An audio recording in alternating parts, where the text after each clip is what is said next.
How was your youth in Chicago growing up? What kind of music you were exposed to as a youngster? How were your first years on the clarinet and saxophone? Who did you listen to? Well, tell us about a little bit of your formative years back in Chicago. Okay, yes. Growing up in Chicago, my musical influences, uh, uh, we listened to a lot of different music then, and uh, uh, uh, uh, you know, we listened to a lot of different music then, and you could make a choice of what music you wanted to listen to. Um, so the church was one place that we listened. At first I was going mostly because of the music, you know.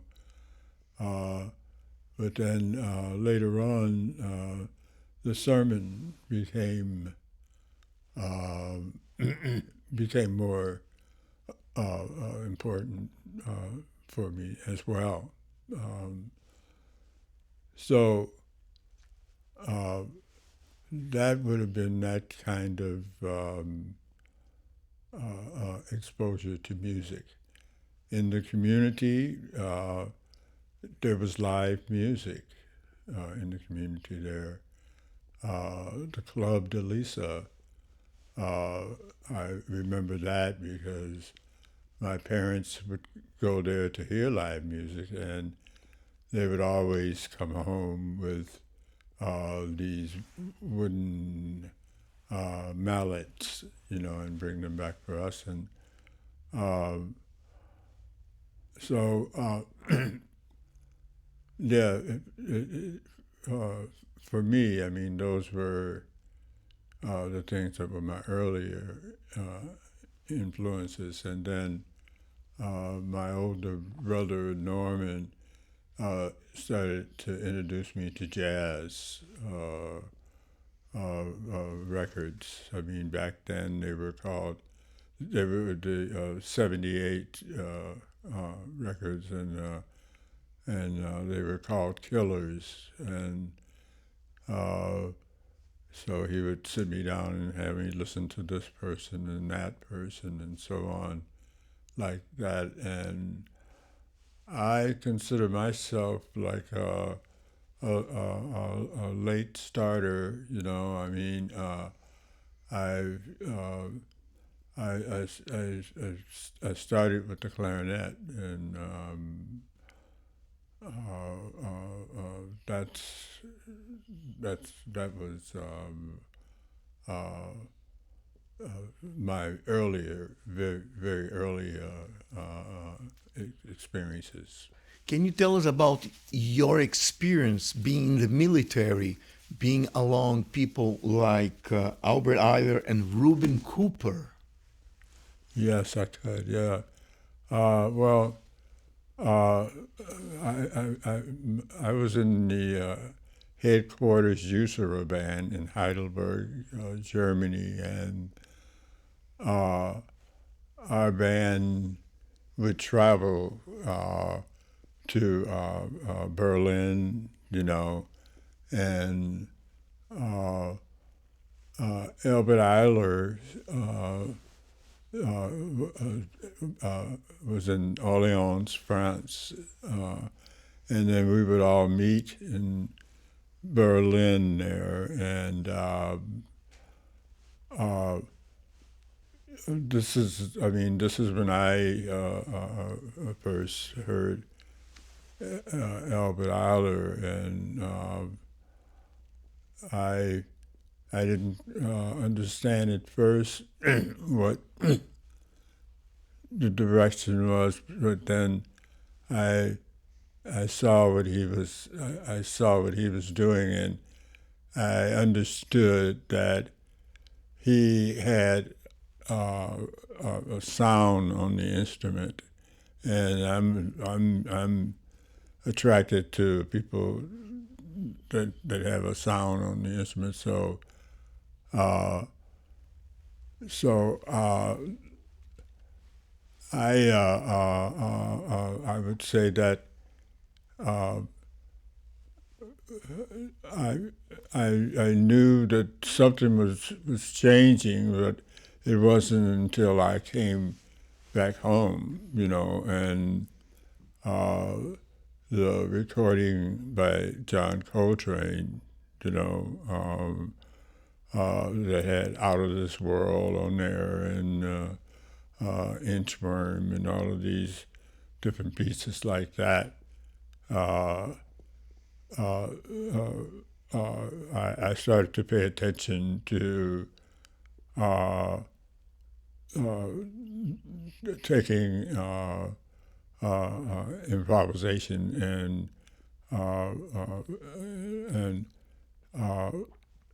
in a kind of a new, fresh way, and so that all started to make more sense to me. So yeah, that's what I remember. Okay. Did you enjoy Sun Ra's music? Oh, I love it. I love Sun Ra's music. Sun Ra. When I came back to Chicago from the Army, Sun Ra, a few of the members were in Chicago. Pat Patrick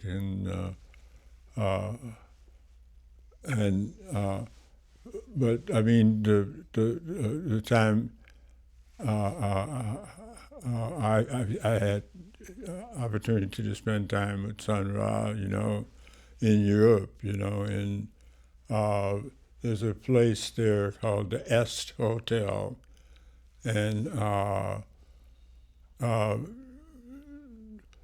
we would all end up staying there, because the Patrick, who owned it, was a big music fan, and then Sun Ra, and he would come there, and they would have the whole top floor of the hotel, and then there was he could provide a rehearsal space, in the cellar, so people could gather there and rehearse. So yeah,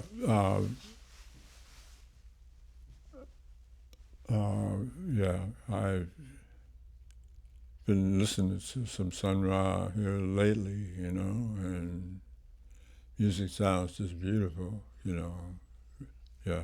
Sure is. The Art Ensemble of Chicago is known for its costuming and makeup and the use of bike horns and toys. Can you tell us a little bit about that?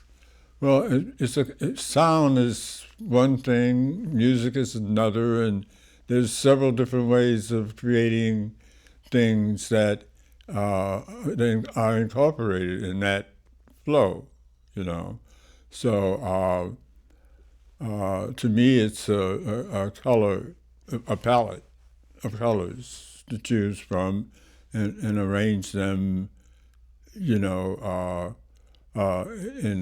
a different kind of way that can allow, me to go out of the chromatic scale, So yeah, it's like a painting, putting together, something like that. Okay. Were the audiences in Europe accepting your music in the late 60s and early 70s?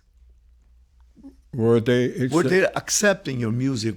Did you find a niche? Did you find a public for your music? Oh, absolutely, yeah. Yeah, we had great audiences there, and concerts, tours, so on and so forth. Did you know much of Ivo Perelman's music before today?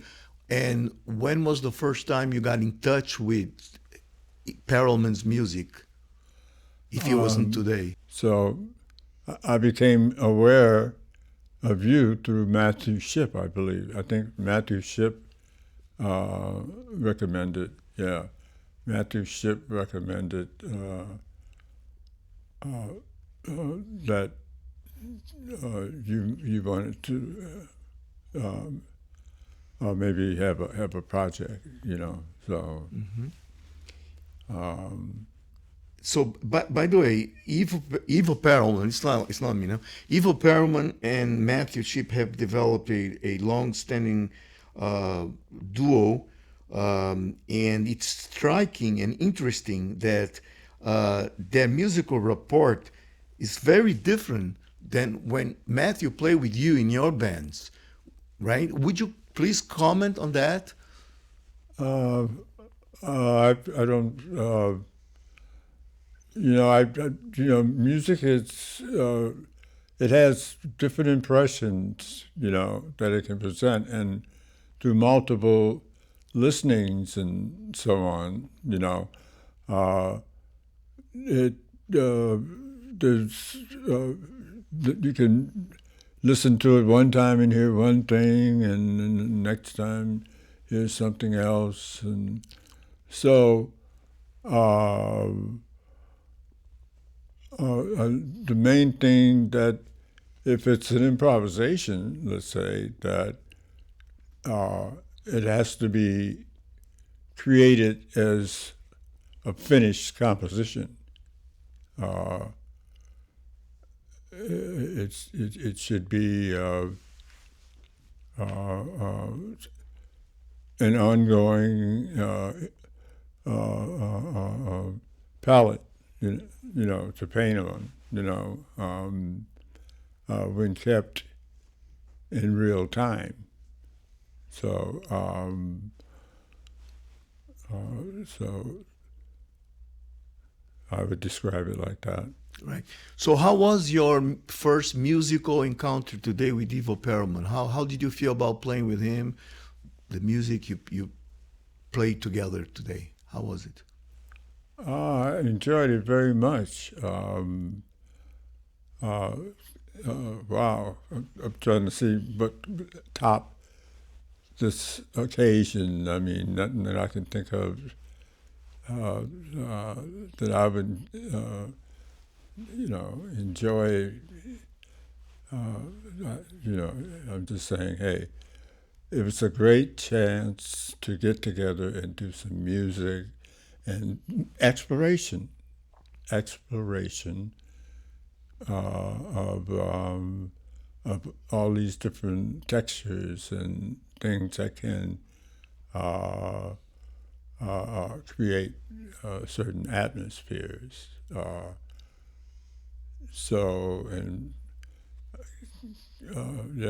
Gave me a nice opportunity to be able to play the bass saxophone. So I appreciate that. Great. Just a couple more. If so, he just wants to know, he wants your comment that you must enjoy teaching and inspiring young musicians. Can you comment on that part of your career, teaching and being in touch with young musicians, inspiring them to move on and giving the torch, passing the torch on? Yeah. Well, it depends. Passing the torch. I mean, there's a lot of brilliant students out there, man. I mean, I've had the privilege to work with some astonishing, younger musicians and that kind of thing. So I think this is a good thing, and try to, add to that flow, So, so to me, I mean, it's a great time for